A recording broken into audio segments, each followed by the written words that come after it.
ہند میں انوکھا مرکز تحفظ دین، یہ دل کا ترجمہ ہے مرکز تحفظ دین۔ آج کی اس روحانی محفل میں ہماری اور آپ کی شرکت یقیناً ہم سب کے لیے بہت بڑی سعادت ہے۔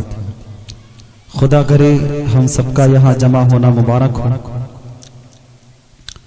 میں مبارکبادی پیش کرتا ہوں تحفظ معاشرہ کمیٹی کے تمام اراکین کہ انہوں نے اس خوبصورت بزم کو سجایا، اور شکریہ ادا کرتا ہوں اپنے مشفق کرم فرما جناب قاری ضیاء الرحمن فاروقی صاحب جو ڈائریکٹر ہیں تحفظ دین میڈیا سروسز کے، اور جناب قاری افروز صاحب اور دیگر تمام معزز مہمانوں کا۔ بغیر کسی تاخیر کے 4 مصروں سے شعری سفر کا آغاز کروں گا۔ کہ نہ چمن بھی نہ بہاروں میں مزہ ملتا ہے۔ کیا بات، سبحان اللہ سبحان اللہ۔ نہ چمن بھی نہ بہاروں میں مزہ ملتا ہے۔ شعر آپ کے دل تک پہنچے تو پیچھے سے بھی آواز اسٹیج تک آئے۔ کہ نہ چمن میں نہ بہاروں میں مزہ ملتا ہے، نہ چمن میں نہ بہاروں میں مزہ ملتا ہے۔ ارے جو مدینے کے نظاروں میں مزہ ملتا ہے، جو مدینے کے نظاروں میں مزہ ملتا ہے، جو مدینے کے نظاروں میں مزہ ملتا ہے۔ تھوڑی سی آواز اور اٹھا دیں۔ کہ نہ چمن بھی نہ بہاروں میں مزہ ملتا ہے، اور لوگ بہلاتے ہیں دل گیت سے اور گانوں سے۔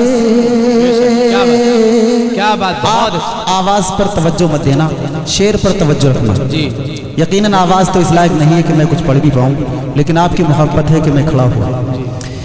کہ لوگ بہلاتے ہیں دل گیت سے اور گانوں سے، کہ لوگ بہلاتے ہیں دل گیت سے اور گانوں سے، لوگ بہلاتے ہیں دل گیت سے اور گانوں سے۔ ہم کو قرآن کے پاروں میں مزہ ملتا ہے، ہم کو قرآن کے پاروں میں مزہ ملتا ہے، ہم کو قرآن کے پاروں میں مزہ ملتا ہے۔ اور گلشن طیبہ کی ہر ایک شے نرالی ہے۔ توجہ،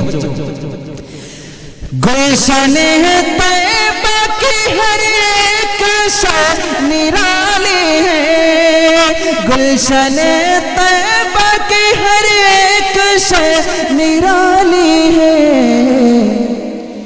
ارے پھول تو پھول ہے خاروں میں مزہ ملتا ہے، پھول تو پھول ہے خاروں میں مزہ ملتا ہے، نہ چمن میں نہ بہاروں میں مزہ ملتا ہے، جو مدینے کے نظاروں میں مزہ ملتا ہے۔ بہت بہت شکریہ۔ ہے ہند میں انوکھا مرکز تحفظ دین،